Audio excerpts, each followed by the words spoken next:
Hello guys! Welcome back again sa aking channel. This is Popsicles and for today's video guys ay meron na naman po tayong i-unbox. Ayan, ang aking pong i-unbox ngayon ay yung mga paborito ko pong candies noong 90s. Ayan, so ang hirap nang hanapin ng mga candies na ito and buti na lang meron dito sa TikTok. Ayan, so kaya bubuksan natin siya at tingnan natin kung ano ba yung mga candies na ito. So samahan nyo ako.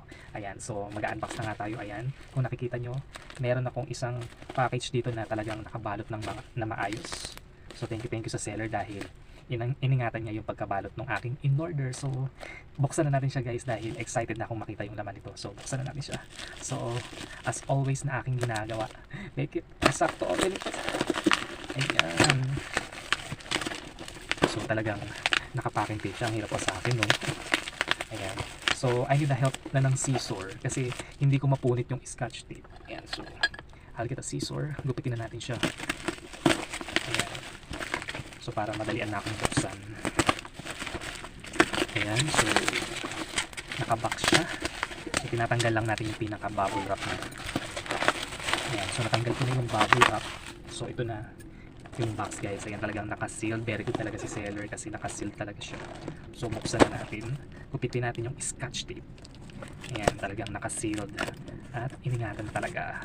Very good na very good. Ayan. So, ang tagal ko nang gusto bumili ng mga candies nito kasi nga na-miss ko nga siya. So, ayan, nabuksan ko na siya, nagupit ko na siya. At ito na nga yung mga candies na aking nabili guys. So, ano nga ba ito? So, ilalabas natin, papakita ko sa inyo. So, unang-una, ito pong cherry ball. Ayan. So, cherry gum ball. Ball gum. Ayan, nakikita nyo guys. Ayan. So, na-miss ko to. Naalala ko to nung bata ako, nung bumibili ako nito. So, sa halagang G's centavos, nakakabili ko ng 4 na piraso nito. So, ngayon medyo mahal na siya. Kasi nga nung 90s pa yun eh. Ayan. So, kaway-kaway naman sa mga 90s. Diyan, naalala nyo pa ba ang cherry ball gum? Ayan. So, ayan nga po yung ating unang candy. So, tingnan natin yung pangalawa. Yung pangalawa naman guys ay yung ping pong. Ayan. So, ito naman yung bubble gum din siya guys na fruit flavor naman siya guys. Yung nakikita nyo iba-iba yung kulay niya. So ayan, grabe, nakakamiss talaga yung panahon ng kabataan ng 90s. Ito yung mga candies natin. And ito pa yung isa sa na-miss ko guys. Ayan o, Cool M. Ayan, so ito yung malamig siya yung bubble gum. Ayan, so na-miss nyo ba to? Yung mga ka-90s, kamusta naman kayo dyan? Ito na yung pangatlo nating candy. Then, ito pa, isa rin nakakamiss guys oh. Ayan, so super bubble gum. Ayan, so na-miss nyo ba to mga ka-90s? Ayan, so ito naman yung bubble gum din siya. Na ganyan naman yung kanyang balot. So kung nakita niyo yung mga nauna natin is puro bilog-bilog yung mga candies sa ito. Yan, ganyan naman yung style niya. So nakakamiss diba yung mga 90s candies. And syempre yung lollipop naman. So mga nauna natin is puro bubble gum.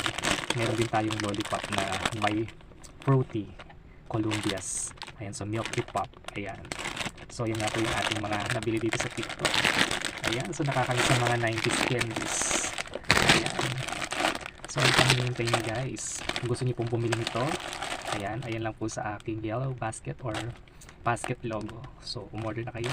At balikan nyo ang inyong mga memories ng inyong kabataan, especially sa mga 90s dyan. So, maraming salamat po sa mga nanood ng video na ito. So, I hope you like it at check out tayo and taste the memories of 90s. So, God bless everyone. Bye!